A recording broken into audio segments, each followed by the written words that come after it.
So I've worked on growing revenue for SaaS and cyber tech companies for the last decade, and in one of my previous roles at a company called PortSwigger, aka burpsuite, we had an entire work week dedicated to AI upskilling. Yes, I said a full week. This involved everyone in the building. And when I say everyone, I mean everyone. Software engineers, marketers, designers, receptionists, housekeeping, even the chefs in the kitchen were aggressively upping their AI skills. I'm pretty sure I saw the postman being invited to an AI enablement session too.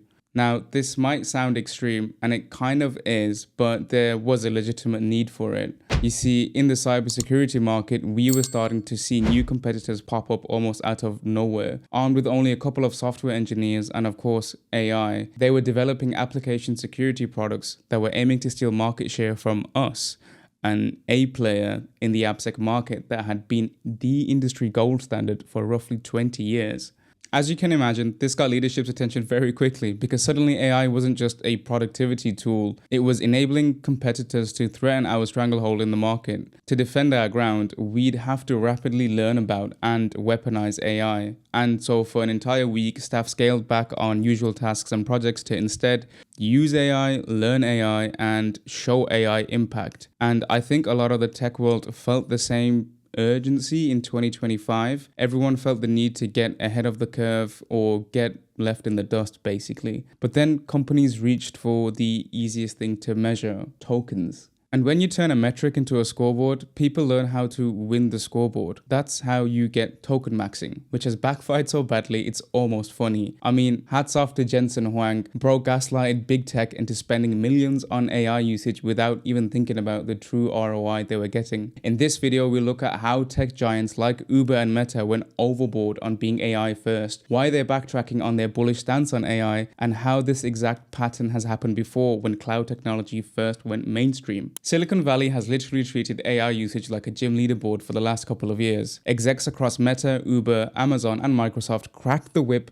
and championed teams to use it as much as possible. More prompts, more agents, more tokens, more proof that you are AI native.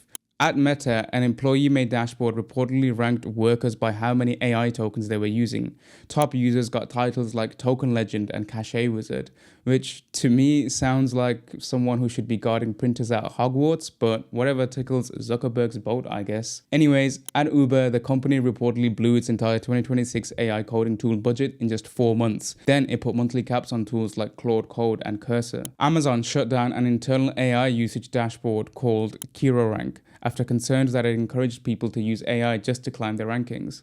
And Microsoft is now moving toward usage-based pricing for agentic AI tools. Yeah, the collective attitude across big tech has just sobered up. The same companies that spent the last year pushing employees to use AI as much as possible are now asking a much less exciting question. What did all those tokens actually produce? People were using AI so much, so fast, and so performatively that the bill arrived before the business case did. And this has been coined the death of token maxing, which is basically an obsession with AI usage that treats consumption of tokens as an indicator of performance. For a while, investors and big tech CEOs saw token maxing as a path to the promised land of being AI native and ahead of the competition.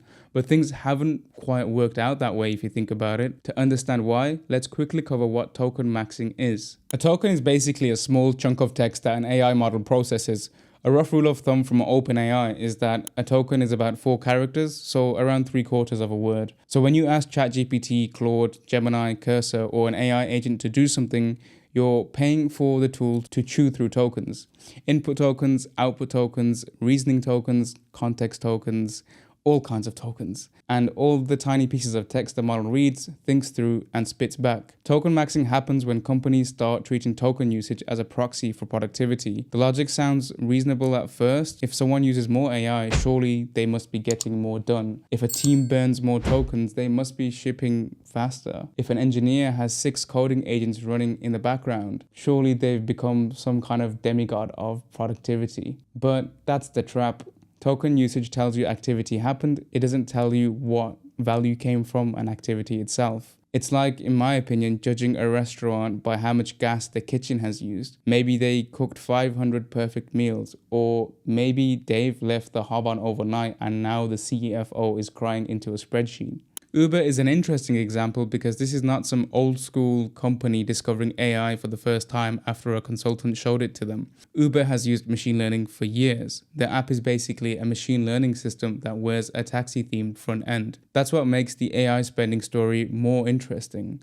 Uber, a company with a $3 billion research and development budget, has already maxed out its annual AI budget by April, after pushing internal use of AI coding tools. The exact budget number hasn't been made public, which is annoying because I would personally love to put it on the screen in giant red numbers like a YouTube goblin, but their drastic course correction, despite their massive R&D budget, tells you the scale of the problem. They recently introduced a $1,500 monthly cap per employee for agent coding tools like Claude Code and Cursor.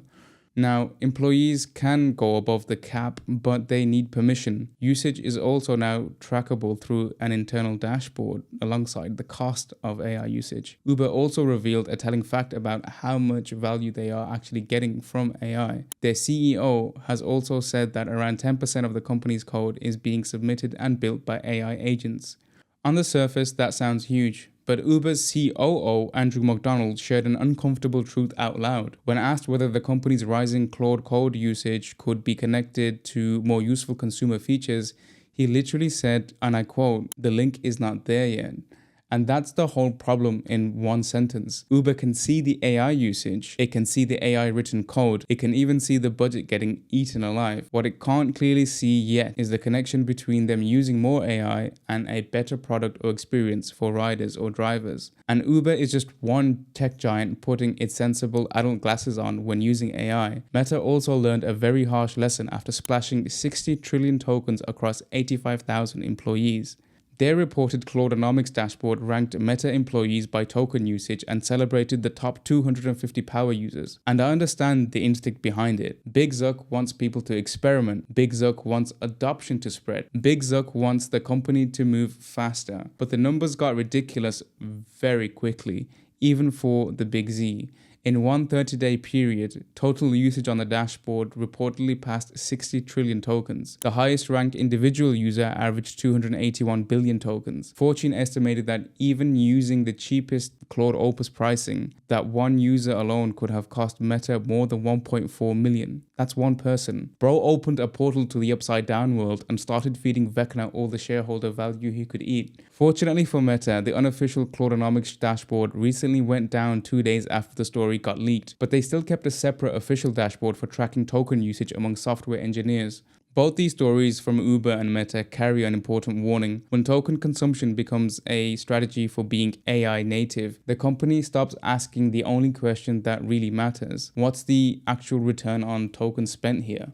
The closest parallel to token maxing is cloud computing. It was a different decade, different tech, but it kind of has a similar story. For years, the pitch was simple. Move to the cloud. It's faster, more scalable, more flexible, and there's no more waiting 3 months for servers because some poor IT guy had to physically rack hardware in a freezing data center. And to be fair, cloud did change everything. But after the first wave of adoption, companies found the awkward part. Flexibility has a price tag, and the bill doesn't arrive until you're already hooked. Dropbox is the classic case. In the early years, they leaned hard on Amazon Web Services. It made total sense because it let them scale without building infrastructure from scratch. But once Dropbox was storing files for hundreds of millions of people, the cloud bill started burning a gaping hole in their potential profit that they couldn't afford to ignore. So they built their own infrastructure and pulled storage off AWS. Their public filings showed 39 million saved in 2016 and then 35 million saved in 2017. They saved 75 million or near that in just 2 years from admitting the math wasn't mathing when relying on an external cloud infrastructure. 37 Signals, the team behind Basecamp, ran the same numbers a few years later. The cloud promised to be cheaper, faster, and easier. However, the savings never showed up. So in 2023, they started moving everything onto their own hardware, estimating they'd save around 10 million over 5 years. Now, the message here isn't that adopting cloud infrastructure was a mistake. The point is that every new technology runs a similar arc. Everyone rushes in because the upside is so obvious. Usage explodes, the bill arrives, and then eventually grown-ups show to look past the hype and ask what the ROI is. Token maxing is hitting the exact same wall right now. just on a faster clock. That's the not so dramatic death of token maxing. It's a finance guy walking into the room with a calculator, the same way one walked into Dropbox's office a decade ago running the cold hard numbers. Speaking of hard numbers, the cost problem gets even worse with agentic AI. In terms of token consumption, a normal AI chatbot is like texting someone for help, and you pay them tokens for each response. An AI agent is more like hiring an intern who can open tools, search files, write code, test things, fix errors, and loop through a task for ages. That sounds incredible, and I'd admit it kind of is if you've used it, up until you realize the intern has your company credit card and no natural sense of when to stop. Every step costs tokens. Read a code repo equals spent tokens. Search docs in your Google Drive equals spent tokens. Write code equals spent tokens. Get the agent to explain what went wrong, and you guessed it, even more tokens, baby. And this is why usage explodes. The agent isn't just answering one question, it's running an entire workflow end to end. Now, sometimes that workflow is useful, and as I found, sometimes it's a confused little robot working on the wrong thing and digging holes in your budget. That's why companies are now experimenting with caps, spend controls, cheaper models, and usage-based pricing. The industry has shifted from give everyone the best AI to use the right AI for the right job at the right time. And that makes total sense because you don't need the most expensive frontier model to rename a button, summarize a meeting, or write a development ticket. That's like taking a Ferrari to the school run. Is it cool? Yeah. Is it financially sensible? Absolutely not. So yes, the title says Big Tech's AI usage crashes. In my defense, I'm a new YouTuber and I had to get you to click somehow. But the cleaner version is a bit more tame. Uncontrolled AI usage is crashing. The idea that more tokens automatically means more productivity is crashing. Uber, Meta, Amazon, Microsoft, and others are not walking away from AI entirely. They are putting a meter on it. And that kind of changes the whole market we've experienced up until now. Because once companies stop rewarding raw usage, AI vendors have to prove output, or they're looked at for their output. Features shipped, bugs reduced, revenue influenced. This is where the AI market is going. From token maxing to what I'd call outcome maxing. The hype phase was about who could use the most AI, and now the next phase is about who can make AI useful without setting the entire budget on fire. And color me relieved, because that's probably a much healthier phase. Less cachet wizards and more please explain why this invoice looks like the GDP of a small flipping island. Now, the robots are still probably coming for our jobs, dear viewer. But first, they have to get past finance. Negative or positive, I'd love to hear your feedback and real-world experience on this topic. Drop your comments in the thoughts below, and I'll speak to you soon.